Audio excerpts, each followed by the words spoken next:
राधे राधे दोस्तों, आज हम आपको सुनाएंगे एक राजा और भगवान शिव की कृपा की कहानी। अगर आप हमारे चैनल पर नए हैं तो प्लीज़ हमारे चैनल को सब्सक्राइब करें, वीडियो को लाइक करें और शेयर करें। बहुत समय पहले की बात है। रतनपुरी नगरी में एक राजा चंद्रसेन जो राज्य करते थे। राजा बहुत ही दयालु स्वभाव के थे, तो राजा के प्रजा भी अपने राजा से बहुत प्रेम करती थी। राजा चंद्रसेन शिव भक्ति में मगन रहते थे। वो शिव जी के परम भक्त थे और शिव जी के आशीर्वाद से ही राजा का साम्राज्य काफी फल फूल रहा था। चारों तरफ राजा की प्रशंसा होती थी, उनकी कीर्ति के गुण गाए जाते थे। मगर राजा चंद्रसेन के कोई संतान नहीं हो रही थी। जैसे ही ईश्वर ने अपनी नजर ही उनके ऊपर से हटा ली थी।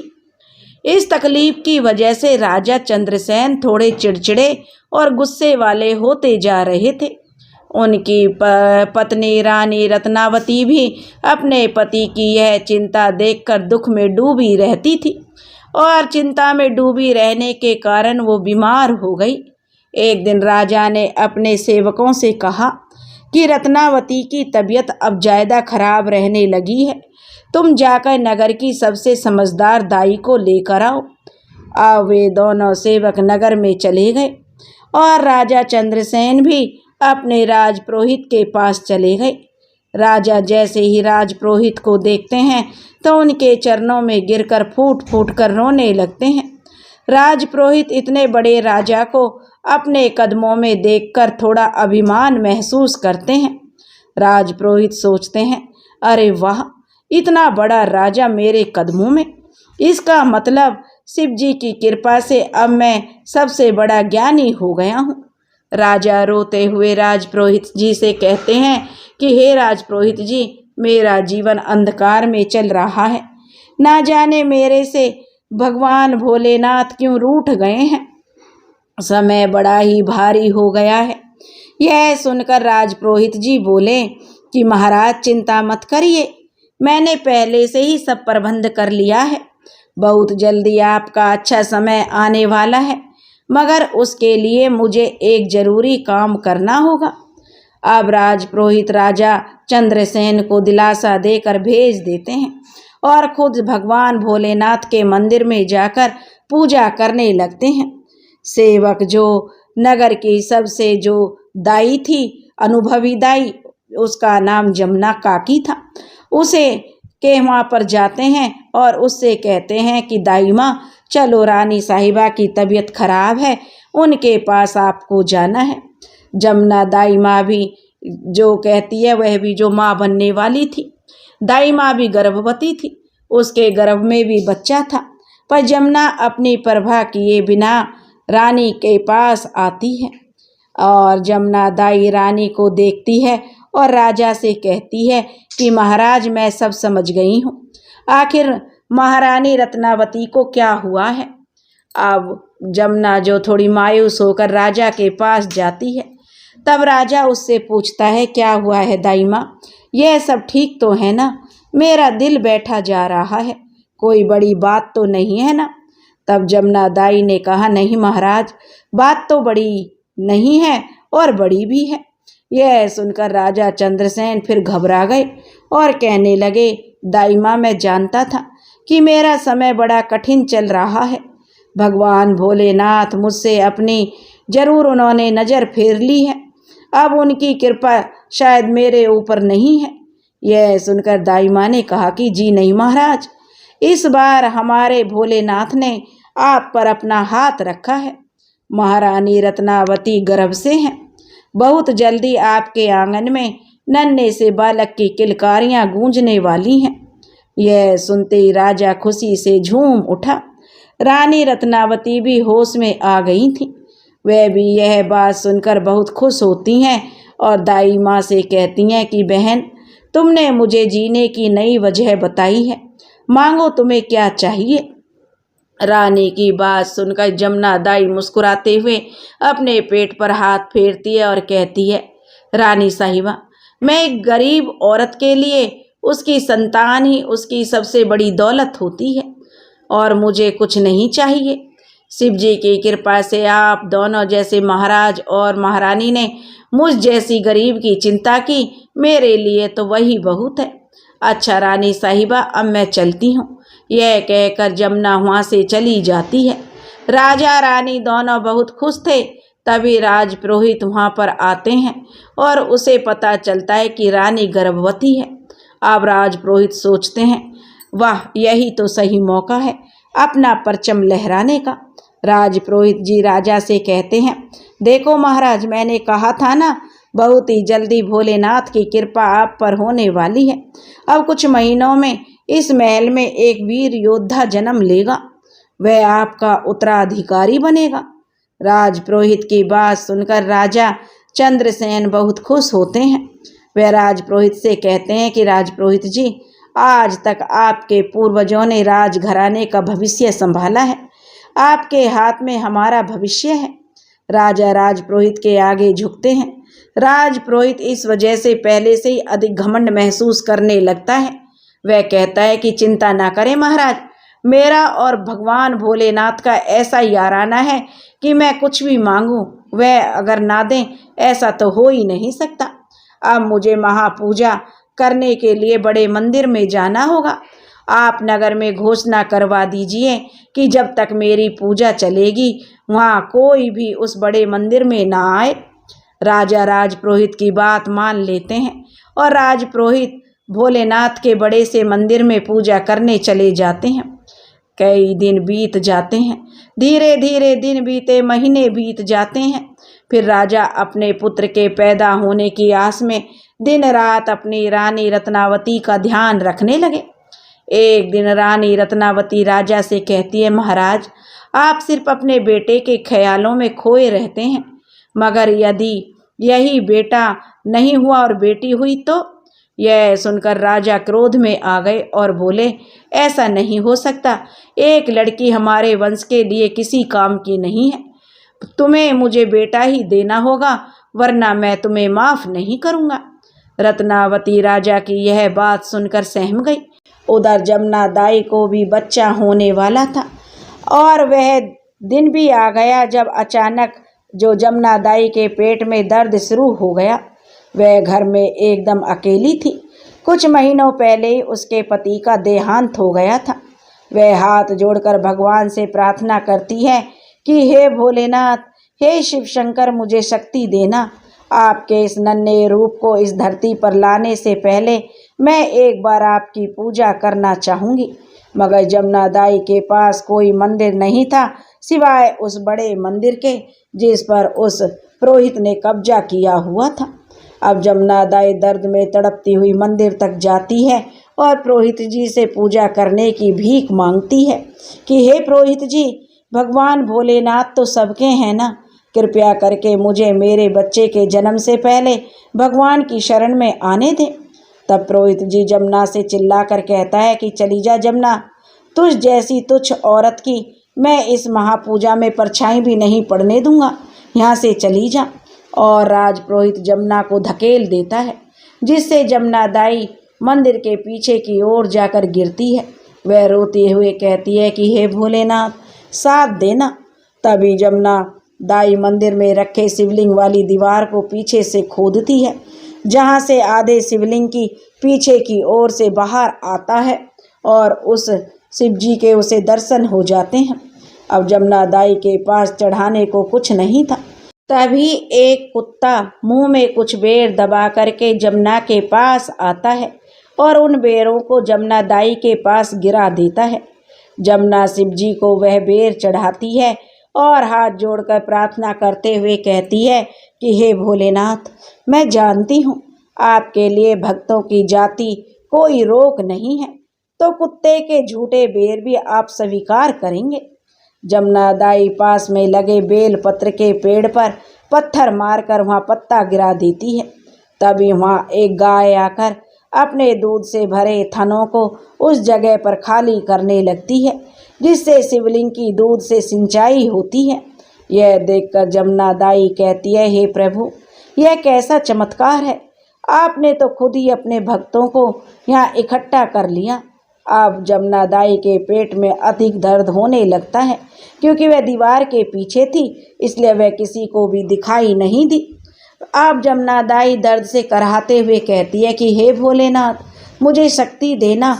और कुछ देर में ही जमुना दाई के पास बच्चे के रोने की आवाज़ गूंजने लगती है। जमुना दाई ने एक बच्चे को जन्म दिया था, मगर जमुना दाई दर्द की वजह से बेहोश हो गई थी।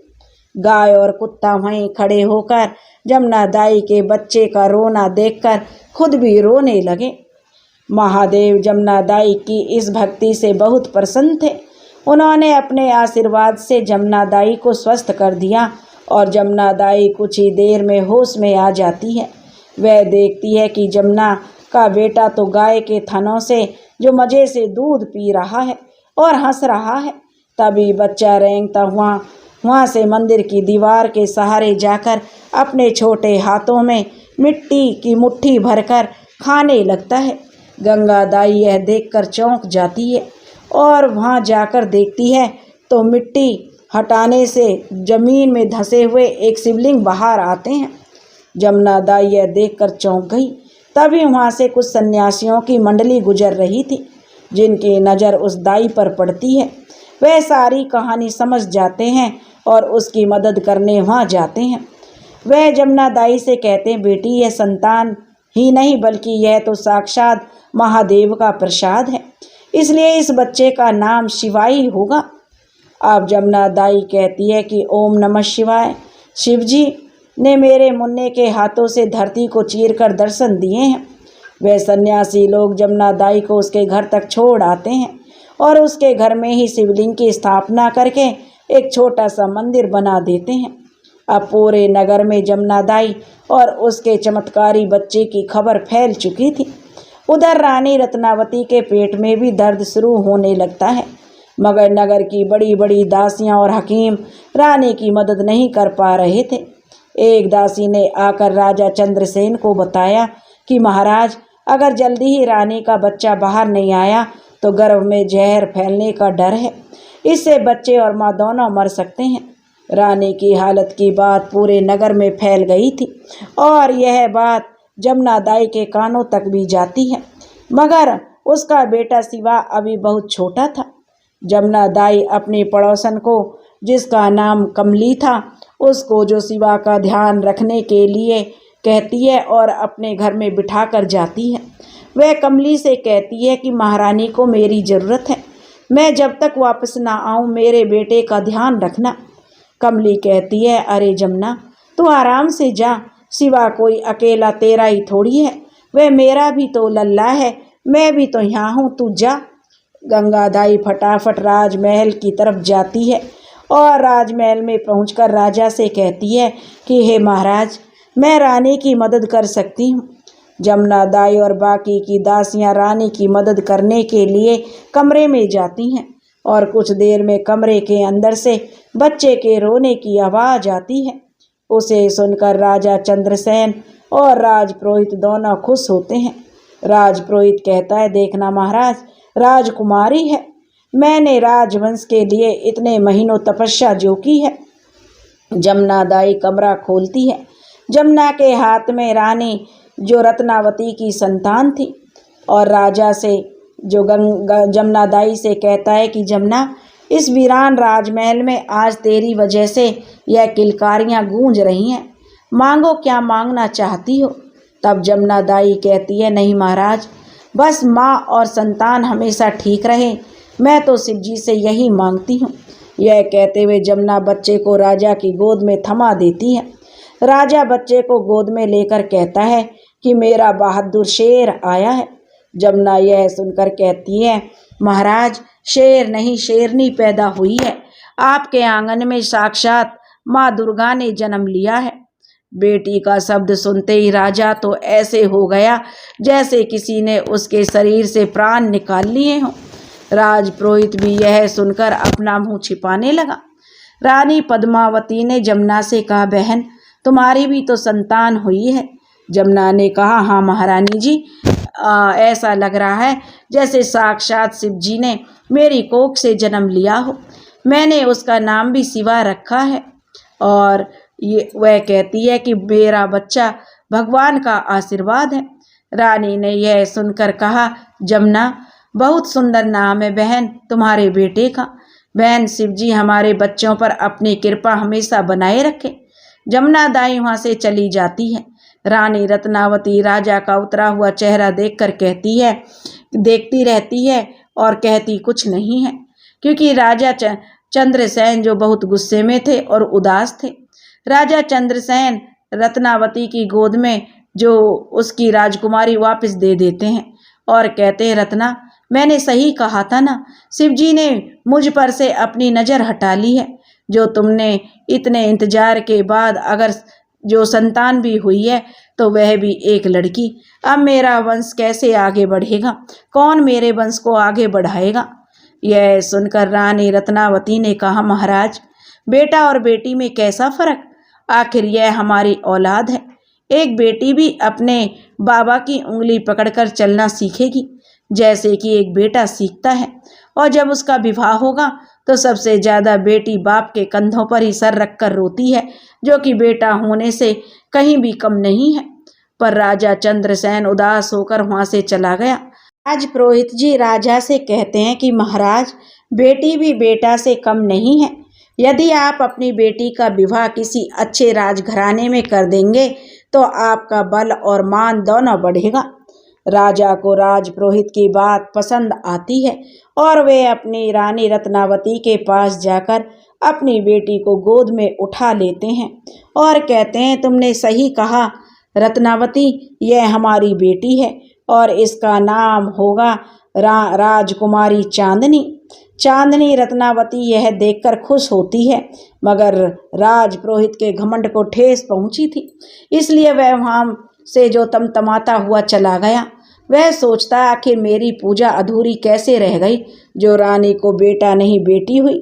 हाँ, वह सोचता, अब समझ में आया। उस दिन वह तुच्छ सी दाई जमुना आई थी, उसी ने मेरी पूजा को अशुद्ध कर दिया।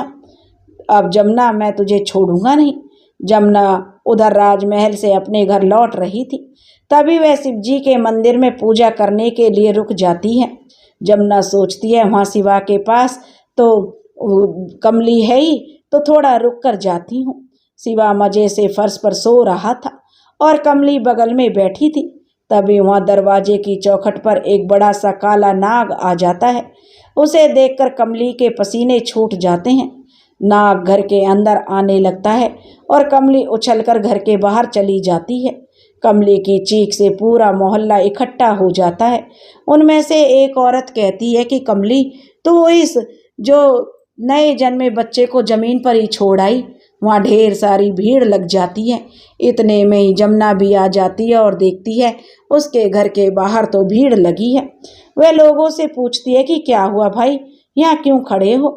तब एक आदमी बताता है, जमुना, तेरा शिवा वो नाग। यह सुनते ही जमुना की चीख निकल पड़ती है।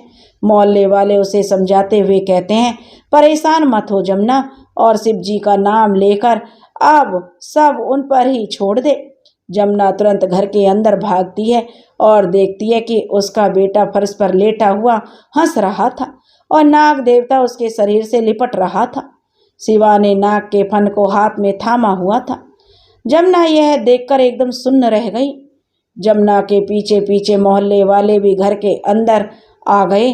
शिवा का यह रूप देखकर सभी उसके सामने सर झुकाकर उसे नमन करने लगे। उनमें से एक व्यक्ति कहने लगा, जमुना, तेरा मुन्ना कोई आम बच्चा नहीं है। यह तो मुन्ना नहीं, यह तो छोटा शिव जी है। यह तो साक्षात महादेव का रूप है। और सभी ओम नमः शिवाय का जाप करने लगते हैं। और जमुना भी ओम नमः शिवाय करते हुए अपने बेटे का यह रूप देखकर बहुत खुश होती है। उधर कैलाश पर्वत पर बैठे महादेव भी यह देखकर मुस्कुरा रहे थे। तभी माता पार्वती शिव जी को मुस्कुराते हुए देखकर बोलती है, हे स्वामी, इस बच्चे को देखकर आपके चेहरे पर यह भाव कुछ अलग से हैं। क्या हुआ स्वामी? तब भगवान भोलेनाथ कहते हैं, सही कहा पार्वती तुमने। यह बच्चा मेरा आशीर्वाद लेकर तो पैदा हुआ है, मगर एक बड़े दोष के साथ। तब माता पार्वती पूछती हैं, दोष? स्वामी, कैसा दोष? तब महादेव जी कहते हैं कि पार्वती, कुछ चीजें समय आने पर ही सामने आए तो अच्छा है। पार्वती मैया कहती है, ठीक है, वही ठीक है। ऐसे ही समय बीतता जाता है। उधर राजकुमारी चांदनी की परवरिश में राजा ने कोई कमी नहीं रखी। उन्होंने बड़े ही शाही अंदाज में अपनी बेटी को बड़ा किया। मगर दूसरी ओर जमुना दाई का बेटा शिवा तो बस अपने घर में बने मंदिर में बैठकर दिन रात महादेव की पूजा में ही मगन रहता था। लोग शिवा का बहुत सम्मान करने लगे थे। यूं करते हुए धीरे धीरे 20 बरस बीत गए। शिवा बिना शिवजी को भोग लगाए भोजन नहीं करता था।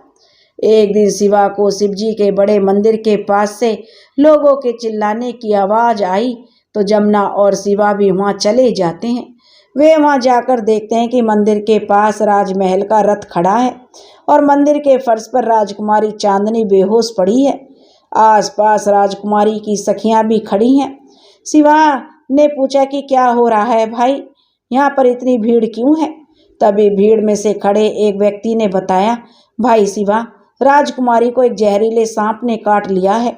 अब तो इनका बचना नामुमकिन लग रहा है। और कुछ देर में राज पुरोहित जी वैद्य को लेकर वहां आ जाते हैं। चांदनी का पूरा शरीर जहर जो उसके शरीर पर फैलने लगता है। जहर फैलने की वजह से अब राजकुमारी का शरीर नीला पड़ चुका था। वैद्य राजकुमारी की नब्ज को देखकर कहते हैं, अब इनका बचना मुश्किल लग रहा है। अब तो भगवान महादेव ही कोई चमत्कार कर सकते हैं। तभी शिवा बोलता है, क्या मैं एक बार राजकुमारी को देख सकता हूँ? जमुना भी कहती है, हाँ राजपुरोहित जी, एक बार मेरे बेटे को राजकुमारी को देखने दीजिए। राजपुरोहित जी कहते हैं, ओ तो यह है तेरा बेटा? नहीं नहीं, एक दाई का बेटा राजकुमारी को कभी हाथ नहीं लगा सकता। जमुना का अपमान देखकर शिवा अपनी माँ को लेकर वापस लौट जाता है और वहां से चला जाता है। कुछ देर बाद राजा और रानी रत्नावती भी वहां आते हैं और चांदनी की ऐसी हालत देखकर घबरा जाते हैं। रानी रत्नावती अपनी बेटी को मरता देखकर विलाप करने लगती है। तभी पास खड़े लोगों की भीड़ में से आवाज आती है, अरे इसे तो केवल अपना शिवा ही ठीक कर सकता है। तब रानी रत्नावती पूछती हैं कि यह शिवा कौन है? शिवा को बुलवाइए। चांदनी की हालत बहुत गंभीर है। वहां खड़ी एक महिला कहती है कि रानी जी, अब शिवा नहीं आएगा। उसने मदद करने के लिए कहा था, मगर राजपुरोहित जी ने उसे भला बुरा कहकर उसे नाराज कर दिया। राजा राजपुरोहित को घूर कर देखता है और सैनिकों से कहता है कि राजकुमारी को उठाकर रथ में रखो, हम खुद शिवा के घर जाएंगे। राजपुरोहित जी कहते हैं, पर महाराज, वह तो जमुना दाई का बेटा है। तभी रानी कहती है, पुरोहित जी बस अब चुप हो जाइए। राजपुरोहित अपना अपमान कराकर एक तरफ हो जाता है और रानी रत्नावती और राजा शिवा के घर राजकुमारी चांदनी को लेकर पहुंचते हैं। जमुना उन दोनों को अपने गरीब खाने में देखकर चौंक जाती है। रानी रत्नावती जमुना के सामने रोते हुए हाथ जोड़कर कहती है, दाई माँ, मेरी बेटी को बचा लो बहन, उसने तुम्हारे ही हाथों तो जन्म लिया है। अब जो जमुना राजकुमारी को मंदिर में लेटा देती है और शिवा उसके बगल में बैठकर मंत्र जाप करने लगता है। पुरोहित और बाकी लोग भी यह सब देख रहे थे। जमुना कहती है कि मेरे बेटे पर महारानी जी शिव जी की असीम कृपा है, आप चिंता ना करें, राजकुमारी जरूर ठीक हो जाएंगी। और जैसे ही शिवा मंत्र जाप करता है, वही विशाल नाग आता है जिसने राजकुमारी चांदनी को मंदिर में काटा था। शिवा उसकी ओर प्रणाम करते हुए अपने दोनों हाथ जोड़ता है। कैलाश पर्वत पर बैठे महादेव मुस्कुराते हैं और सांप चांदनी के शरीर से सारा जहर फिर से चूसने लगता है और चांदनी के शरीर का नीलापन कम हो जाता है। सांप उसे एकदम ठीक कर देता है और चला जाता है। शिव जी के आशीर्वाद से चांदनी ठीक हो जाती है। यह सब लोग जो देखकर बहुत खुश होते हैं। रानी रत्नावती जमुना के सामने हाथ जोड़कर कहती है, मांगो बहन, जो चाहे मांग लो। एक बार तुमने मेरी चांदनी को जन्म दिया था, आज तुम्हारे बेटे ने उसे दूसरा जन्म दिया है। तब जमुना कहती है, नहीं महारानी जी, शिवा शिव जी का भक्त है और शिव भक्त किसी पर कोई एहसान नहीं करते। आप राजकुमारी चांदनी का ध्यान रखना। राजपुरोहित खड़ा खड़ा जमुना और शिवा को घूर रहा था। राजा और रानी चांदनी राजकुमारी को लेकर जाने लगते हैं। तभी राजा की गोद में लेटी हुई चांदनी धुंधली आंखों से शिवा का चेहरा देखती है और धीमी आवाज में कहती है, शिवा, अब जो धीरे धीरे दिन बीतने लगे, मगर जमुना दाई के मन में दबी एक चिंता उसे सताने लगी थी। एक दिन वह शिवा से कहती है, बेटा शिवा, अगर मैं कहूँ मेरी एक अधूरी इच्छा तुझे पूरी करनी है तो क्या तू मेरी बात मानेगा? शिवा ने कहा, हाँ माँ, बोलो ना। तब जमुना ने कहा, बोलूंगी, समय आने पर जरूर बोलूंगी बेटा। उधर राजकुमारी चांदनी उसी दिन के बारे में सोच रही थी। चांदनी अक्सर अपनी सखियों से पूछती, क्यों री लता, तुमने उस शिवा को देखा था क्या जिसने यह चमत्कार किया था? लता बोली, नहीं राजकुमारी जी, हमें तो उस राजपुरोहित ने अंदर जाने ही नहीं दिया। क्यों, तूने भी नहीं देखा क्या? राजकुमारी बोली, नहीं, मैं तो बेहोश थी सखी, बस थोड़ा सा चेहरा याद है। अच्छा, वैसे वह कहाँ रहता है? लता कहती है, नहीं जानती राजकुमारी जी, राजपुरोहित ने हमें रथ में भी नहीं बैठने दिया था। राजकुमारी चांदनी बोली, यह राजपुरोहित भी ना जो सौतन की तरह मेरे जीवन के पीछे पड़ा है। राजपुरोहित राजा चंद्रसेन सिंह के पास जाता है और कहता है, महाराज, राजकुमारी अब 21 बरस की होने को है और उनकी कुंडली के दोष के अनुसार अगर उसकी शादी कुछ दिनों में नहीं की तो उसके संपूर्ण जीवन में फिर उसकी शादी का योग बिल्कुल भी नहीं है। राजा राजपुरोहित की यह बात सुनकर कहने लगे, यह आप क्या कह रहे हैं राजपुरोहित जी, मगर इतनी जल्दी शादी कैसे संभव है? तब राजपुरोहित जी कहते हैं, महाराज, सबसे बड़ी और ताकतवर रियासत जो बल्लभगढ़ रियासत के राजा ने हमारी राजकुमारी के लिए अपने कुंवर विक्रम सिंह का रिश्ता भेजा है। यह सुन के राजा बहुत खुश होते हैं और कहते हैं, ठीक है, हमें यह रिश्ता पसंद है, मगर यह बात आप किसी से मत कहना। राजा और राजपुरोहित रत्नावती और चांदनी को बिना बताए बल्लभगढ़ के राजा के पास जाते हैं। वहाँ उनका बेटा विक्रम सिंह भी था, जिसे देखकर राजा चंद्रसेन सिंह को झटका लगता है। विक्रम सिंह एक बददिमाग और पागल लड़का था। विक्रम सिंह कद काठी से तो विकसित था, मगर उसकी बुद्धि 5 साल के बच्चे जैसी थी। उसने राजा चंद्रसेन को धक्का मारा और तालियां बजाकर जोर जोर से हंसने लगा। तभी राजा राजपुरोहित को बगल में लेकर गया और कहने लगे, पुरोहित जी, यह एक पागल लड़का है, इसके साथ मेरी बेटी का विवाह कैसे संभव है? राजपुरोहित ने कहा, महाराज, पागल नहीं है, यह थोड़ा सा नासमझ है, समय के साथ इसमें बुद्धि आ जाएगी। मैं इसके लिए आज से यज्ञ करूंगा और फिर आप देखिए इसके साथ रिश्ता जोड़ने से आपके पास कितनी ताकत आ जाएगी और राजकुमारी को तो बस महारानी की तरह राज करना है, लड़के से क्या मतलब। आप अपना बल और शौर्य देखिए महाराज, और बेटियां तो वैसे भी पराया धन होती हैं, मगर राजा कहते हैं यह बेटी तो पराई होकर भी आपको कितना धन और ताकत देगी महाराज। राजपुरोहित की बातों में आकर लालच में राजा अपनी बेटी चांदनी और पागल विक्रम सिंह का रिश्ता तय कर देते हैं और वापस महल लौट आते हैं और रानी रत्नावती को पूरी बात बताते हैं। रानी रत्नावती से कहते हैं कि कल चांदनी की शादी है और शादी यहाँ नहीं बल्कि नगर के बाहर वाले मंदिर में होगी और यह मेरा फैसला है, अंतिम फैसला। रानी यह सुनकर कहती है, क्या एक पागल के साथ महाराज आप मेरी बेटी की शादी करोगे? महाराज, आपको क्या लगता है चांदनी इसके लिए हाँ कर देगी? नहीं महाराज, वह आपका ही खून है, वह एकदम जिद्दी है। चांदनी इसके लिए कभी हाँ नहीं करेगी, वह कभी इस विवाह के लिए नहीं मानेगी।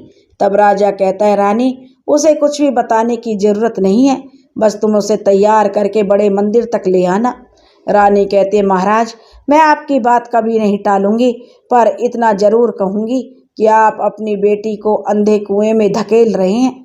वह कुआं आपने राजपुरोहित जी ने जो मिलकर खुद ही खोदा है। रानी अपने पति के आगे मजबूर होकर कुछ नहीं बोल सकी। बेचारी चांदनी उधर बेखबर होकर शिवा के धुंधले ख्यालों में खोई हुई थी। अगले दिन बहाने से रानी अपनी बेटी को दुल्हन की तरह तैयार करती है। चांदनी रानी से पूछती है, माँ, यह सब किस लिए है? रानी मन में सोचती है, मन तो कर रहा है तुझे यहाँ से दूर भेज दूं बेटी, मगर मेरे हाथ बंधे हैं। वो चांदनी से कहती है, बेटी तेरी कुंडली में दोष है, इसलिए बड़े मंदिर में पूजा है। चांदनी तैयार हो जाती है और रानी उसे लेकर मंदिर के लिए निकलती है। उधर राजा और राजपुरोहित विवाह कैसे करेंगे इस चिंता में थे। राजपुरोहित राजा से कहता है, महाराज यह काम आप मुझ पर छोड़ दीजिए। तभी राजपुरोहित अपने 2 चेलों को आदेश देता है, सुनो, पूरब दिशा में जो भी नौजवान लड़का दिखाई दे उसे उठा कर ले आओ। हम चांदनी के सामने विक्रम सिंह को नहीं ले जाएंगे।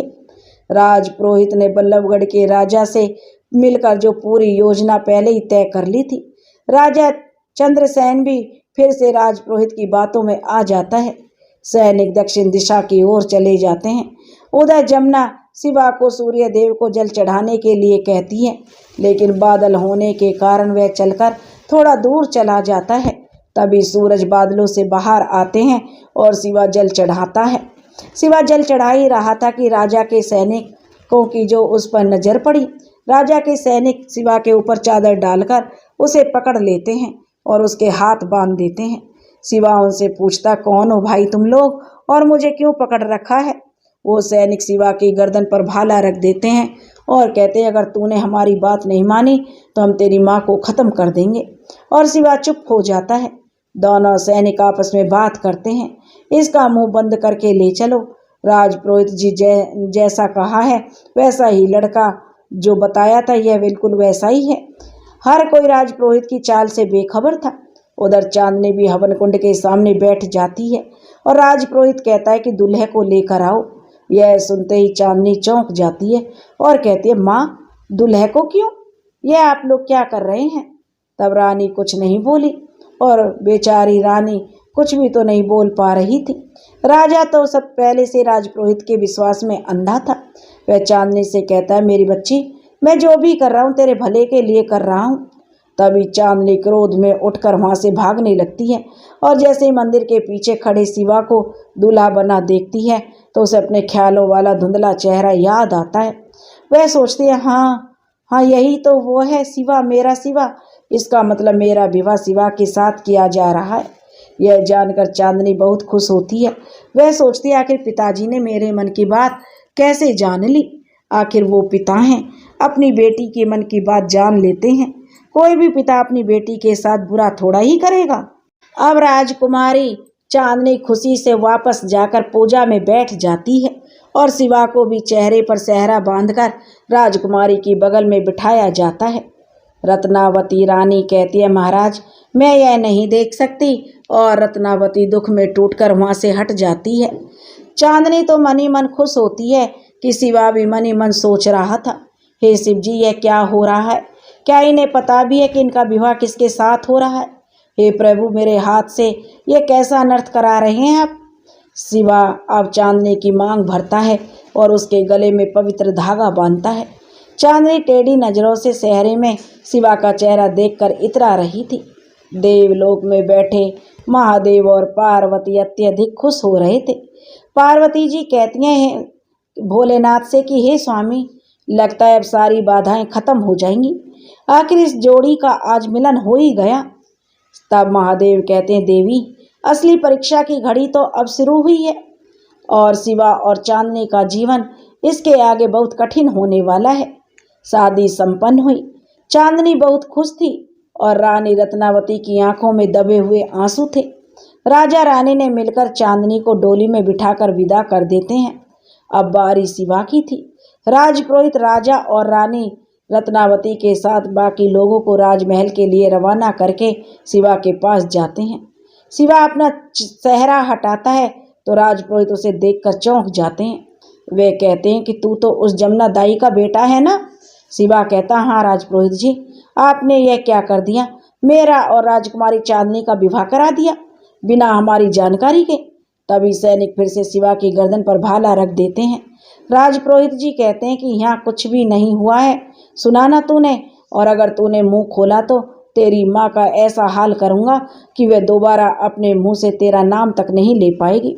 माँ के बारे में सुनते ही शिवा डर जाता है और वहाँ से चुपचाप चला जाता है।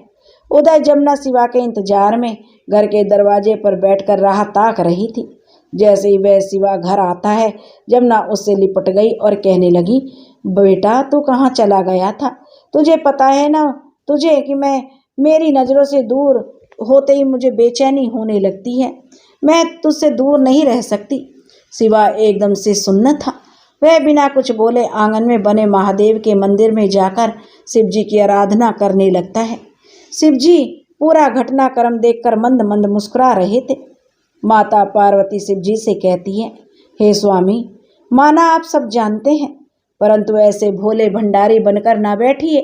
मुझे भी तो बताइए आखिर शिवा और चांदनी की कहानी क्या है। शिव जी मुस्कुराते हुए कहते हैं, पार्वती तुम बड़ी नादान हो, चंचल हो, सब्र करो, सब्र करने से जान जाओगी। चांदनी और शिवा एक दूसरे की मंजिल हैं, मगर उनके रास्ते में के बीच अभी बहुत सी मुश्किलें आनी बाकी हैं। राजपुरोहित जमुना के घर के सामने खड़ा था और बीते सालों में जमुना की बातें याद करके खुद को अपमानित महसूस कर रहा था। वह सोच रहा था, मुझे यह तुच्छ सी दाई और इसका बेटा हमेशा नीचा दिखाने की कोशिश करते हैं, मगर अब नहीं। अगर किसी को भी अब पता चला कि राजकुमारी चांदनी की शादी शिवा से हुई है तो सारी चाल खराब हो जाएगी। यह सोचकर घमंडी पुरोहित ने सैनिकों को शिवा के घर में आग के गोले फिकवाने का आदेश दिया। जमुना घर के अंदर ही थी और शिवा घर के आंगन में बैठकर महादेव की आराधना कर रहा था। जैसे ही आग के गोले अंदर फेंके गए, वह कुछ ही पलों में उड़कर बाहर खड़े सैनिकों और पुरोहित की ओर वापस आ गए। शिवा की आराधना की वजह से एक सुरक्षा घेरा बन गया था, जिससे आग के गोले वापस पुरोहित की ओर आने लगे और बाहर खड़े सभी सैनिकों को आग लग गई। साथ ही राजपुरोहित की धोती में भी आग लग गई। वह जलती हुई धोती लेकर दूर भाग गया और पानी की बावड़ी में कूदकर अपनी जान बचाई। यहाँ जैसी करनी वैसी भरनी कहावत फल रही थी। पुरोहित ने उसका फल चख ही लिया, मगर दुष्ट इंसान को तब तक चैन नहीं मिलता जब तक ईश्वर स्वयं उसे चमत्कार न दिखा दे। इसी तरह कहानी में राजपुरोहित के पाप का घड़ा भरना अभी बाकी था। वह सोचने लगा, लगता है यह लड़का मायावी है, मुझे बड़ी चाल चलनी होगी। उधर शिवा मुस्कुराता हुआ अपनी आंखें खोलता है और अपनी माँ जमुना के पास जाकर उसकी गोद में लेट जाता है। जमुना उससे कहती है, बेटा तेरा 21वां जन्मदिन आने वाला है ना?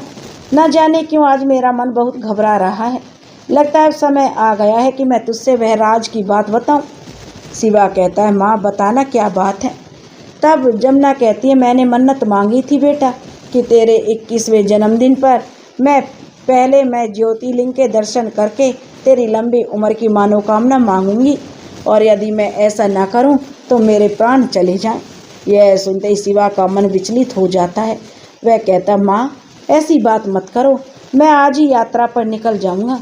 मेरी लंबी उम्र का तो नहीं पता, मगर तेरी लंबी उम्र के लिए मैं हर ज्योतिर्लिंग के दर्शन करूंगा। जमुना शिवा के सामान बांधकर उसे विदा कर देती है। शिवा सोचता है, मुझे कुछ समय के लिए चांदनी की बात मन में ही दबानी होगी, अन्यथा यात्रा के समय पर जो पूरी नहीं होगी। उसी रात को शिवा कलश पात्र को लटकाए हुए यात्रा पर निकल जाता है। उधर चांदनी के मन में शिवा से आमने सामने मिलने के लड्डू फूट रहे थे। चांदनी अपने ससुराल जाने से पहले बीच में ही कहीं रुकी थी। तभी वह अपने कक्ष में शिवा के आने का इंतजार करते हुए सोचने लगी, कैसा होगा शिवा? व्यवहार में तेज हुआ तो नहीं, शकल से तो काफ़ी सीधा और मधुर लगता है। जमुना माँ भी तो कितनी अच्छी हैं और उसने मेरी जान भी तो बचाई है। वह ऐसा सोच ही रही थी, तभी कक्ष का दरवाज़ा खुलता है और दूल्हा अंदर आता है। चांदनी की सांसें अटक जाती हैं। सामने शिवा नहीं, पागल विक्रम सिंह खड़ा था। तभी बल्लभगढ़ का राजा वहाँ आता है और चांदनी से पूछता है, चांदनी उनसे पूछते कि आप लोग कौन हैं?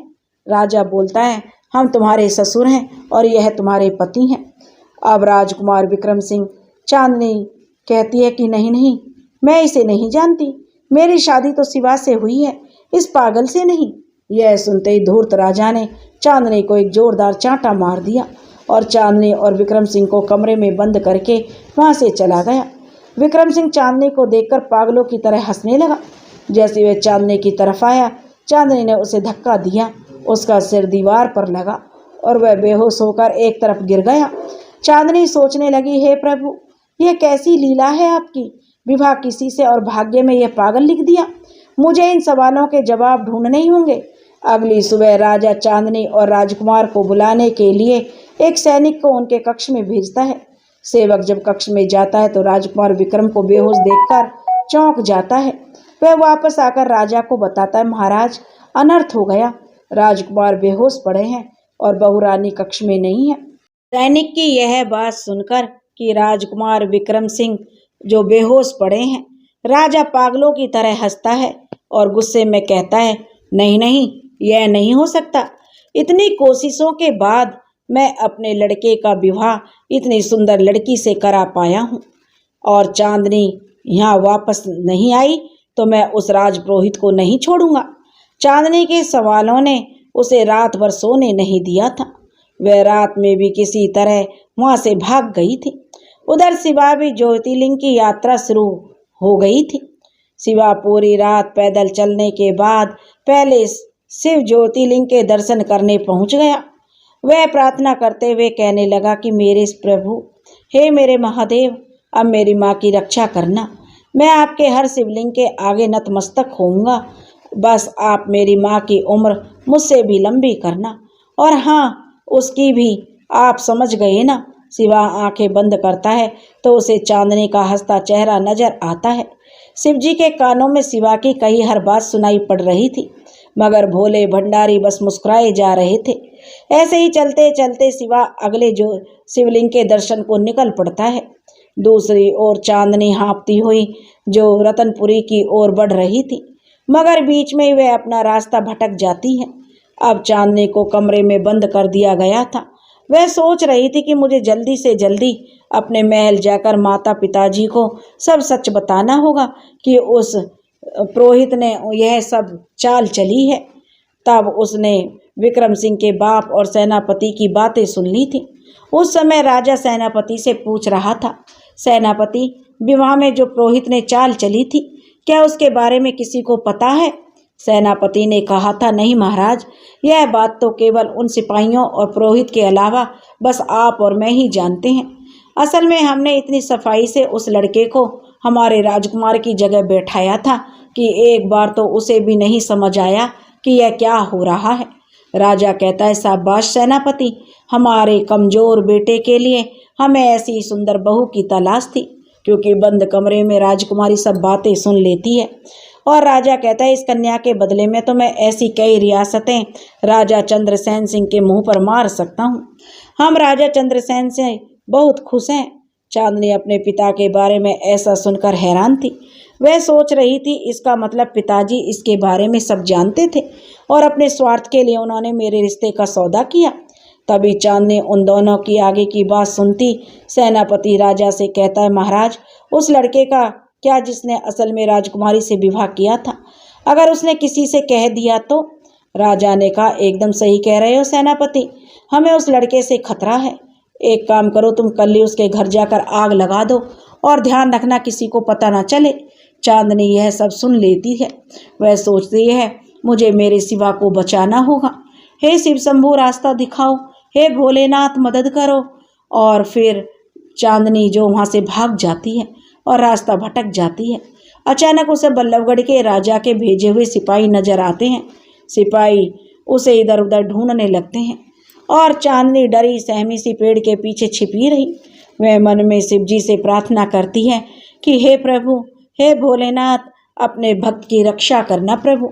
शिवजी कैलाश पर ध्यान मगन थे। तभी माता पार्वती को बार बार चांदनी की पुकार सुनाई देती है। वह महादेव से कहती हैं, स्वामी, उस बच्ची को आपकी मदद की आवश्यकता है। आप आंखें भी नहीं खोल रहे हैं। शिवजी यह सुनकर मुस्कुराते हुए आंखें खोलते हैं और कहते हैं, हे देवी पार्वती, शिव तो हर जगह है ना, तो मदद भी हर जगह ही है। शिवजी की कृपा से जंगल में सन्यासियों की एक टोली आ जाती है। पार्वती मैया यह देखकर मुस्कुराती है और कहती है, भोले की लीला तो भोले ही जाने। सन्यासियों की नज़र डरी हुई चांदनी पर पड़ती है। उनमें से एक औरत चांदनी से कहती है, डरो नहीं बेटी, तुम यहाँ इस फल की टोकरी में छिप जाओ, हम तुम्हारी मदद करेंगे। सारे सिपाही इकट्ठे होकर सन्यासियों की टोली की ओर जाते हैं। वह कहते हैं, रुको, हमें तुम सबकी तलाशी लेनी है। और वे सब लोग जो के चेहरे ध्यान से देखते हैं, वे कहते हैं इनमें से तो कोई भी चांदनी नहीं लगती, वह यहाँ से भाग गई है। सिपाही वहाँ से चले जाते हैं। उनके जाते ही चांदनी भी फल की टोकरी से बाहर आ जाती है। वह सन्यासियों से कहती है कि आपका बहुत बहुत धन्यवाद। सन्यासियों की टोली में से एक औरत पूछती है, क्या बात है बेटी, तुम परेशान लग रही हो? चांदनी बताती है, मुझे जल्दी से जो रतनपुरी पहुंचना होगा, वहाँ मेरे पति को यह लोग मार डालेंगे, मुझे मेरे पति को बचाना होगा। उनमें से एक सन्यासिनी बोली, बिटिया तुम चिंता मत करो, हम सब भी उधर ही जा रहे हैं। एक बहुत महान देवी है, हमें उसके दर्शन करने जाना है। और वह सब लोग जो चांदनी को अपने साथ ले लेते हैं और वह सब लोग शिव जी का जाप करते हुए, भजन कीर्तन करते हुए आगे बढ़ते जाते हैं।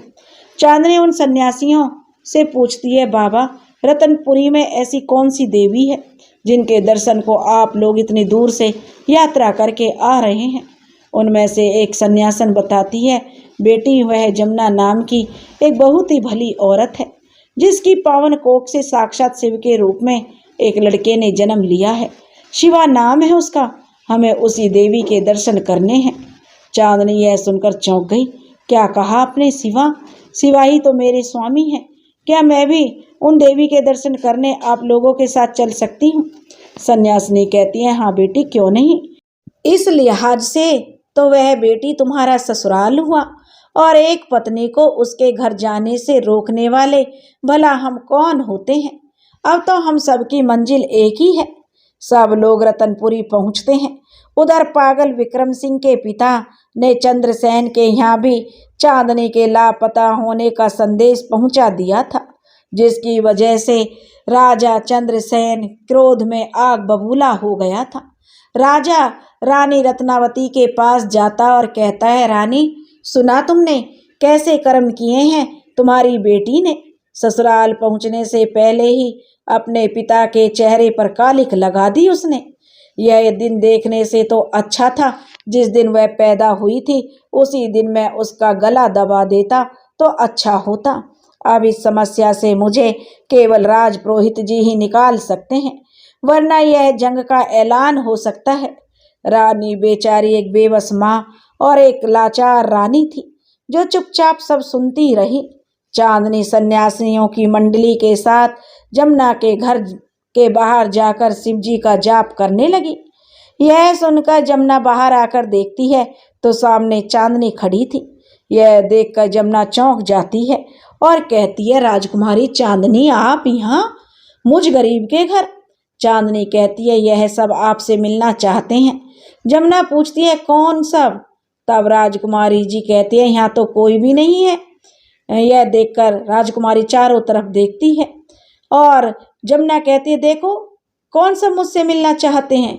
यह सुनकर राजकुमारी चारों तरफ देखती है, लेकिन वहाँ उसके साथ कोई भी नहीं था। कहाँ गए सब? तभी उसे याद आता है कि अचानक उस जंगल में उस मंडली का आना शिव जी का चमत्कार ही था। वे दोनों हाथ जोड़कर शिव जी को नमन करती हैं। शिव जी, जैसे लाज मेरी रखी है वैसे ही अपने हर वक्त की बनाए रखना, हर भक्त पर अपनी कृपा करना। जमुना कहती है, राजकुमारी जी, मैं आपकी क्या सेवा कर सकती हूँ? तभी चांदनी जमुना के पैर छूती और कहती है, नहीं नहीं माँ जी, सेवा तो अब मैं करूँगी आपकी। अपनी माँ से सेवा कराकर मुझे शिव जी की नज़रों में गिरना थोड़ी ही है। जमुना चांदनी से पूछती है, राजकुमारी जी, आप राजमहल से यहाँ कैसे?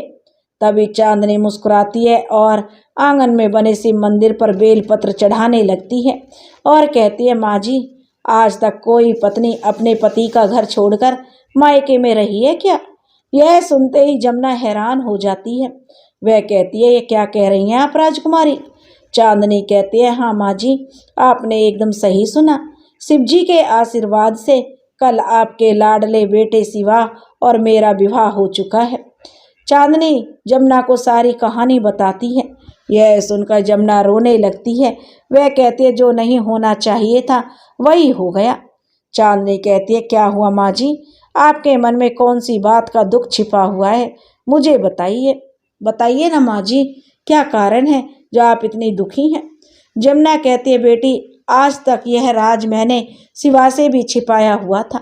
शिवा दिव्य शक्तियों के साथ तो पैदा हुआ है, मगर शिवा के जीवन में एक बहुत बड़ा दोष है। राजकुमारी पूछती है, कैसा दोष माँ जी? तब जमुना कहती है, जिस दिन उसका जन्म हुआ था उस दिन एक बहुत सिद्ध महात्मा की मंडली वहां से गुजर रही थी। उनमें से एक बड़े सन्यासी ने मेरे शिवा की किस्मत देखी और पढ़ी थी। उन्होंने कहा था, जमुना तुम्हारा बच्चा अपनी भक्ति के लिए जाना जाएगा, मगर इसकी आयु बहुत ही कम है। शिवा के जीवन पर बड़ा दोष है। इसके 21वें जन्मदिन से पहले यह किसी के साथ पावन बंधन में बंधेगा और जैसे ही ऐसा होगा इसका मृत्यु काल निकट आ जाएगा। जमुना से यह सब सुनकर जो कहती है कि हे प्रभु, चांदनी रोने लगती है कि मेरे शिवा के साथ ऐसा कभी ना हो। जमुना भी रोने लगती है, कहती है, मेरे बेटे क्योंकि मैं कभी शादी नहीं करवाऊंगी, मैंने यह तय कर लिया था। और तब उस सन्यासी ने हंसते हुए बेटा कहा था, नियति को आखिर कौन टाल पाया है। जमुना फिर कहती है उन सन्यासी से कि बाबा, इसका कोई तो उपाय होगा, मैं अपने बच्चे के लिए हर कठिन परीक्षा दूंगी। तब वह सन्यासी बाबा बोले, उपाय तो है, मगर यह सब शिवा को ही करना होगा। शिवा को अपने 21वें जन्मदिन से पहले 12 ज्योतिर्लिंग की यात्रा पूरी करके महादेव का आशीर्वाद लेना होगा। यदि वो इस होने से पहले ही यह कर लेता है तो उसके जीवन के सारे दोष मिट जाएंगे और वह लंबी आयु को प्राप्त होगा। जमुना रोते हुए चांदनी से कहती है, देखो राजकुमारी, उसके जन्मदिन से पहले यह घटना हो ही गई। तब चांदनी पूछती है, माँ जी शिवा कहाँ है? तब जमुना बताती है, बेटी शिवा कल ही शिवलिंग के दर्शन के लिए निकल गया था। चांदनी कहती है, माँ जी शिवा जरूर सफल हो जाएंगे, मैं उनके लिए खुद शिव जी की पूजा करूंगी। जमुना चांदनी को आशीर्वाद देती है। उधर बल्लभगढ़ के राजा और घमंडी राजपुरोहित अपनी काली चाल चलने को थे। राजा को पता चला कि शिवा यात्रा पर गया है। वह अपने आदमी उस पर हमला करने के लिए भिजवा देता है। इधर राजपुरोहित इस सब से बेखबर था कि शिवा घर पर नहीं है। वह अपने लोगों को लेकर फिर से शिवा के घर पर हमला करने जाता है। वह अपने लोगों से कहता, सुनो, मैं दरवाजे पर जाकर जमुना का ध्यान भटकाता हूँ, तुम तब तक दूसरी ओर से कूदकर पूरे घर में अंदर बाहर हर जगह आग लगा देना। वह ऐसा ही करते हैं। पुरोहित जी दरवाजा खटखटाता है तो चांदनी जो जमुना से कहते, माँ जी आप आराम कीजिए, मैं देखती हूँ बाहर कौन है। चांदनी दरवाजा खोलती है तो देखते सामने राजपुरोहित खड़ा है। वह समझती है कि उसके पिता ने राजपुरोहित को उसे लेने भेजा है। राजपुरोहित चांदनी को जमुना के घर पर देखकर चौंक गया था। वह कहता, राजकुमारी जी आप यहाँ? चांदनी तुरंत दरवाजा बंद कर लेती है। राजपुरोहित सोचता है, अगर यह घर जला तो राजकुमारी भी जलकर मर जाएगी। राजपुरोहित अपने लोगों को रोकता है, मगर उससे पहले वह उसे आग लगा देते हैं और भाग जाते हैं। जमुना आग लगने के कारण चिल्लाने लगती है। कैलाश पर बैठी माता पार्वती और शिवजी अपने भक्त का यह विलाप देखते हैं। तभी वह वहाँ पर जो नंदी को भेजते हैं। नंदी आते हैं और पार्वती जी और शिवजी की ओर इशारा करती हैं और शिवजी नंदी जी को जो शिवा का रूप देकर धरती पर भेजते हैं। अब जमुना और चांदनी घर के अंदर आग के बीच खड़े होकर विलाप कर रही थी। नंदी मुस्कुराए और अपनी शक्ति से तुरंत आग बुझा दी और शिवा के रूप में दरवाजा खोलकर राजपुरोहित की ओर देखकर मुस्कुराते हैं। राजपुरोहित यह देखकर हक्का बक्का था। वह क्रोध में लाल पीला होकर राजमहल लौट गया। जमुना शिवा को देखकर चौंक गई। बोली, बेटा तो अपनी यात्रा को बीच में छोड़कर यहाँ क्यों आया है? चांदनी तो बस अपने स्वामी को देखकर शर्मा रही थी। चांदनी जैसे ही शिवा के पास जाती है तो शिवा रूपी नंदी थोड़ा सहम जाते हैं और दूर हो जाते हैं। वे कहते हैं, हे देवी, अभी मेरी यात्रा पूरी होने तक किसी कन्या की परछाई भी मुझ पर ना पड़े तो अच्छा है, इसलिए मैं बड़े मंदिर में रुकूंगा। जमुना अपने बेटे को सही सलामत देखकर खुश थी। नंदी बने शिवा जो वहाँ से चले जाते हैं। राजपुरोहित अगले सुबह राजमहल जाता है तो उसे राजा से चांदनी के भाग जाने की खबर मिलती है। यह सुनकर राजपुरोहित कहता है, लेकिन महाराज, राजकुमारी तो नगर की दाई जमुना के यहाँ पर है। शिवा और जमुना ने जो राजकुमारी को छुपा रखा है।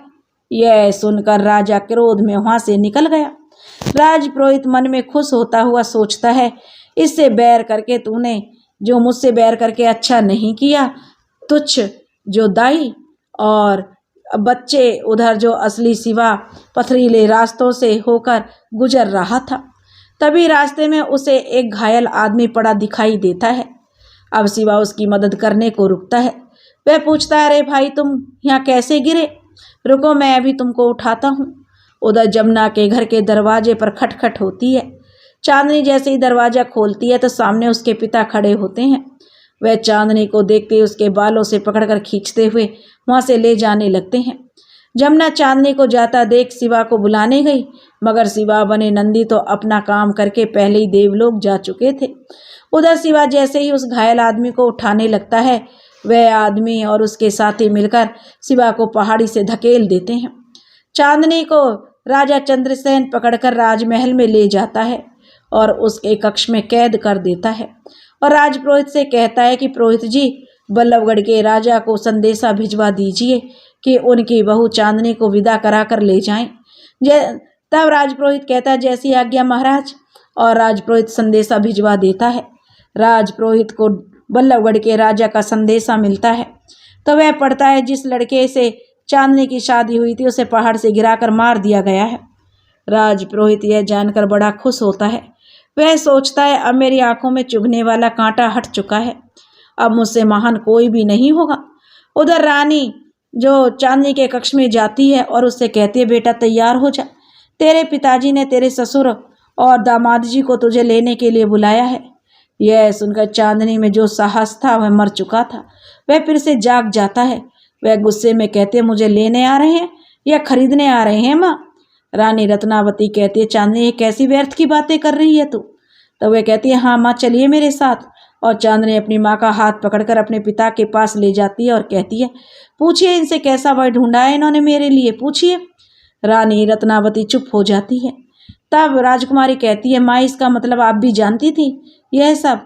तब सब नहीं बेटी। रानी कहती है, मुझे तो तुम्हारे पिताजी ने जो आदेश दिया उसे मुझे हमेशा ही मानना पड़ा है। इन्होंने कभी भी औरत के मन को पढ़ना चाहा ही नहीं, तो औलाद का मन कैसे जानते? चंद्रसेन राजा के कानों में यह सब सूल की तरह चुभ रहे थे। वह क्रोध में बोले, रानी बस सब चुप हो जाओ। तभी चांदनी बोली, क्यों पिताजी, आखिर माँ की क्या गलती है कि उनकी कोख से एक राजकुमार ने नहीं बल्कि एक राजकुमारी ने जन्म लिया? हूँ तो आखिर मैं आपकी ही संतान, मगर उसका भी आपने सौदा कर दिया। यह सुनकर राजा क्रोध में भरकर बोला, चांदनी अगर एक बार जुबान खोली और तो मैं यह भूल जाऊंगा कि तू मेरी बेटी है। चांदनी बोली, आपने याद ही कहाँ रखा पिताजी, एक पागल से मेरा विवाह करके आपने सोचा कि आप सर्वशक्तिमान बन जाएंगे और इसके लिए मैं आपको कभी माफ़ नहीं करूंगी। तभी राजपुरोहित वहाँ आ जाता है। रानी चांदनी से कहती है, बोल बेटी, डर मत, तेरी माँ तेरे साथ है। अपने पिता से इस झूठे अभिमान से तुझे इस अभिमानी से डरने की जरूरत नहीं है। और चांदनी कहती है, विवाह के पावन बंधन के समय जो लड़का मेरे साथ था वह पागल विक्रम सिंह नहीं बल्कि कोई और था। इन्होंने धोखे से मुझे दूसरा दूल्हा दिखाकर शादी उसके साथ की और फिर उस पागल के साथ विदा कर दिया। राजा इस बात से अनजान था कि पुरोहित ने इतनी घिनौनी चाल चली थी। रानी भी यह सुनकर कहती है, क्या, अरे कैसे पिता हैं आप? अपनी बेटी का ऐसा सौदा? मैं ठोकर मारती हूँ ऐसी रियासतों को महाराज।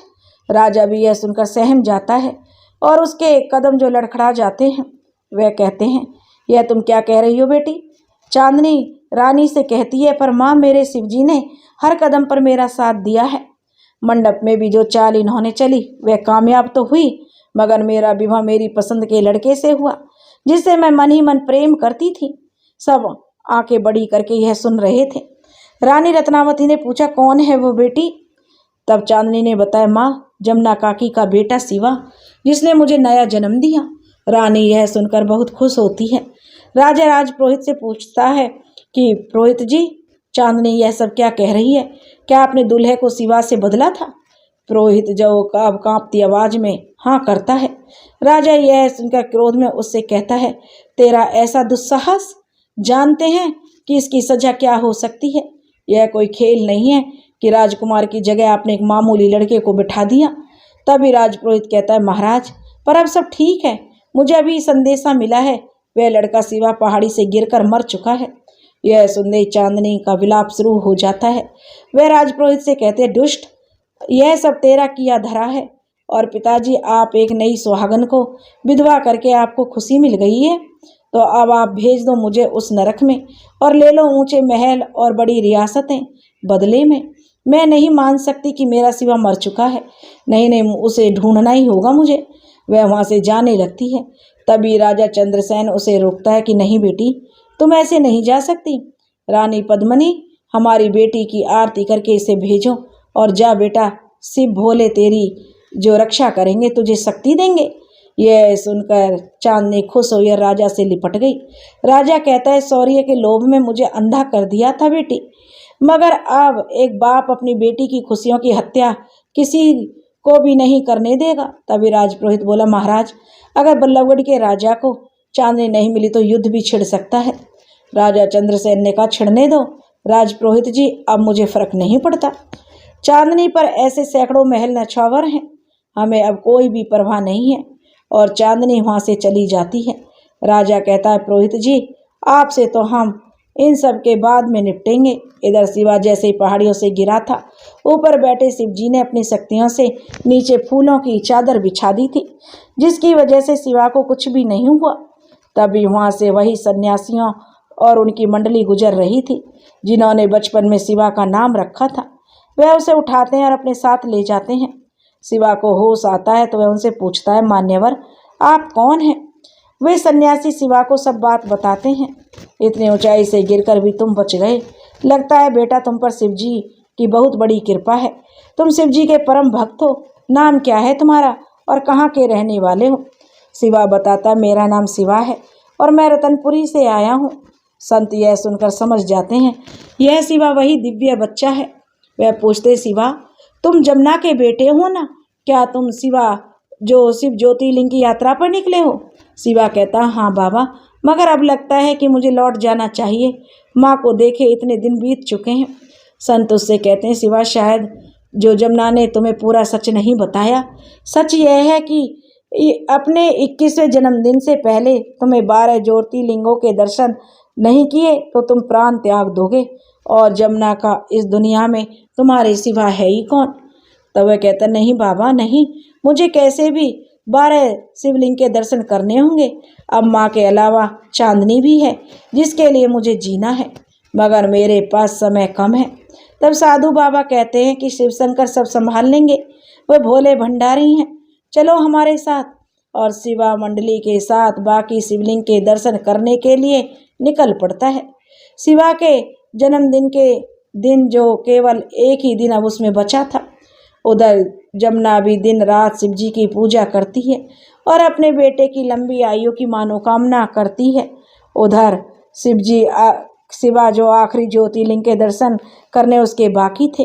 अब संतों से वह बोला, आखिरी ज्योतिर्लिंग तो बहुत दूर है, कल तक वहाँ पहुँचना नामुमकिन है बाबा। मुझे लगता है कि अब मैं उस आखिरी ज्योतिर्लिंग के दर्शन समय से पहले नहीं कर पाऊंगा। शिवा उदास होकर बैठ जाता है। तब साधु बाबा उससे कहते हैं, बेटा, मन को छोटा मत करो, उठो, अभी तो बहुत चलना है। हमारे भोले ने हमारे लिए जरूर कुछ अच्छा ही सोचा होगा। शिवा अपने सफ़र के आखिरी पड़ाव की ओर निकल पड़ता है। लगातार चलते हुए दिन बदल जाता है और उसका जन्मदिन शुरू होने में केवल 1 ही घंटा बचता है।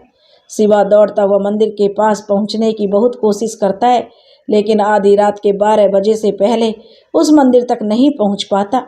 वह पूरे 1 घंटा देरी से पहुंचता है। मंदिर की सीढ़ी पर लेटकर फूट फूट कर रोता है कि मैं समय पर मेरे भोले के दर्शन नहीं कर पाया माँ, सब खत्म हो गया। तभी शिवा रोती हुई आंखों से देखता है कि उसके सामने एक लड़की आकर खड़ी होती है। शिवा चौंक कर देखता है कि सामने चांदनी खड़ी थी। शिवा उससे पूछता है, चांदनी, तुम यहाँ पर? चांदनी कहती है, हाँ, मैं यहाँ पर एक पत्नी होने का फर्ज पूरा करने आई थी। अब चांदनी राजमहल से आकर जो तुरंत जमुना के पास गई थी, वहाँ उसे पता चला था कि शिवा को कुछ भी नहीं हुआ है। वह जमुना से ज्योतिर्लिंग का पता पूछकर उस तरफ निकल गई थी। आखिरी ज्योतिर्लिंग पर पहुंचकर वह पंडित जी से पूछती है, पंडित जी, मुझे अपने पति के नाम से पूजा करनी है, क्या मैं कर सकती हूँ? पंडित जी उसे कहते हैं, हाँ बेटी, बिल्कुल कर सकती हो। विवाह के बाद पत्नी पति के जीवन में बराबर की हिस्सेदारी रखती है, उसके सुख में भी और उसके दुख में भी। यह सुनकर चांदनी खुश हो जाती है और शिवा के बदले खुद पूजा करती है। वह शिवा से कहती है, स्वामी, इस आखिरी पूजा में आपकी यात्रा पूर्ण हुई है और अब आप भी मुझे अपनी पत्नी के रूप में स्वीकार कर सकते हैं, जैसे मैंने आपको उस दिन अपना पति स्वीकार किया था, जिस दिन सांप के जहर से आपने मेरी जान बचाई थी। शिवा यह जानकर खुशी से रो पड़ता है और चांदनी को गले लगा लेता है। उधर कैलाश पर्वत पर बैठे शिव जी जो शिवा को आशीर्वाद देते हैं और शिवा का जीवन दोष मुक्त हो जाता है। उधर राजा चंद्रसेन ने बल्लभगढ़ के राजा से समझौता करके अपनी एक रियासत उसके नाम कर दी थी और उससे छुटकारा पा लिया था। रानी रत्नावती अपने पति का यह करुणामयी रूप देखकर बहुत खुश होती है। शिवा चांदनी के साथ जमुना के पास आता है और सारी कहानी सुना देता है। जमुना कुछ कहती उससे पहले ही राजा के कुछ सिपाही आते हैं और कहते हैं, आप सबको महाराज ने राजमहल में बुलाया है। सबसे सहमे से जो राजमहल में सब पहुंचते हैं। राजा चांदनी को गले लगाता है और शिवा को भी अपना लेता है। रानी भी जो जमुना से गले लगती है और कहती है, बहन देखो, नियति को कौन जानता था कि जिस बच्ची को तुमने अपने हाथों से जन्म दिया वही तुम्हारे घर की बहू बन गई। जमुना कहती है, सब मेरे भोलेनाथ की कृपा है। अब बारी राजपुरोहित की थी। राजा का दरबार लगता है, सब वहाँ आते हैं। राजपुरोहित को भी बुलाया जाता है। राजा कहता है, पुरोहित जी बताइए, आपकी इस महान गलती के लिए आपको क्या दंड दिया जाए। राजपुरोहित जी सहम कर कहते, महाराज गुस्ताखी, कौन सी गुस्ताखी? मैंने जो किया वह इस राजघराने की भलाई के लिए किया। राजा बोला, भलाई? कैसी भलाई? आज तक आपने जो भी कहते आए वह सिर्फ हमें भ्रमित करने के लिए कहते आए हैं। पुरोहित बोला, महाराज आप शिव के सबसे बड़े भक्त का अपमान कर रहे हैं। अगर मुझे क्रोध आया तो पूरे राज्य को श्राप दे सकता हूँ। तभी बीच में शिवा बोल पड़ा, माफ़ कीजिए महाराज, अगर मैं पुरोहित जी से कुछ कहना चाहता हूँ। पुरोहित जी, शिवा बोला, आप शिव के भक्त भले ही होंगे, मगर क्या शिव ने आपको अपना भक्त स्वीकार किया है? राजपुरोहित क्रोध में कहता है, मूर्ख लड़के, यह तो क्या बोल रहा है? शिवा बोला, वही जो आप सुन रहे हैं पुरोहित जी। भगवान शिव के भक्त होने का इतना घमंड क्यों है आपको? भक्ति तो आपको कोमल और मधुर बनाती है, अभिमानी नहीं। तब राजपुरोहित कहता है, यदि ऐसा है तो तू मेरी भक्ति साबित करके दिखा। राजा कहता है, यदि आप दोनों अपने अपनी भक्ति दिखाइए। यह सुनकर शिवा कहता है, महाराज मुझे भक्ति साबित करने में कोई रुचि नहीं है, क्योंकि भोलेनाथ की भक्ति मेरे लिए कोई चुनौती नहीं है, मगर यदि आप यही चाहते हैं तो मैं तैयार हूँ। चांदनी कहती है, पिताजी अगर आपकी आज्ञा हो तो क्या चुनौती मैं चुन सकती हूँ? राजा की सहमति से चांदनी चुनौती का चुनाव करती है और कहती है, आप दोनों को जलते अंगारों पर चलना होगा और फिर आप दोनों में से जो भी भोलेनाथ जी को प्यारा है, भगवान भोलेनाथ उसकी रक्षा अवश्य करेंगे। रानी कहती है, बेटा यह क्या कह रही हो? तभी जमुना ने कहा कि मुझे मेरे बेटे शिवा पर और उसकी भक्ति पर पूरा विश्वास है। दरबार में अंगारे मंगाए जाते हैं। पहली बारी शिवा की होती है। शिवा एक बार भी सोचे बिना ही अंगारों पर चलना शुरू कर दे के लिए अपने पांव आगे निकालता है। वह दोनों हाथ जोड़कर आंखें बंद करके भगवान भोलेनाथ की आराधना शुरू करता है। वहीं कैलाश पर्वत पर बैठे शिवजी और माता पार्वती यह देख रहे थे। भोलेनाथ मुस्कुराते हुए शिवा के ऊपर अपनी शक्ति डालते हैं और नीचे शिवा जैसे ही कदम आगे बढ़ा रहा था वैसे वैसे अंगारे फूलों में बदलते जा रहे थे। दरबार में बैठे सभी लोग यह देखकर हाथ जोड़ लेते हैं और शिवा चुनौती में पुरोहित की पूरी होती है और पुरोहित की बारी आने से पहले ही सफल हो जाता है, मगर बारी तो पुरोहित की भी आती है। फिर से जलते अंगारे मंगाए जाते हैं। राजपुरोहित जलते अंगारों को देखकर भय से कांप जाता है। वह जैसे पहला पांव रखता है, जलते कोयले से उसका पांव जल जाता है। वह उछलकर दूर जाकर गिरता है और कराहते हुए कहता, नहीं, मैं इन अंगारों पर नहीं चल सकता, मुझे बहुत दर्द होगा। शिवा राजपुरोहित को उठाता और उसके पांव पर मलहम लगाता है। यह देख राजपुरोहित हैरान था। शिवा कहता है, पुरोहित जी, निसंदेह आप शिव के सच्चे भक्त हैं, मगर भक्ति घमंड की वजह से जो कभी नहीं बन सकती। आप शिव को मन से याद कीजिए, अपने ज्ञान से नहीं। यह सुनकर सभी लोग तालियां बजाने लगते हैं। राजपुरोहित बहुत शर्मिंदा होता है और अपना सर झुका लेता है। इस तरह से सच्चे प्यार की जीत होती है और भोलेनाथ की कृपा से एक राजकुमारी को उसका शिव भक्त पति मिल जाता है।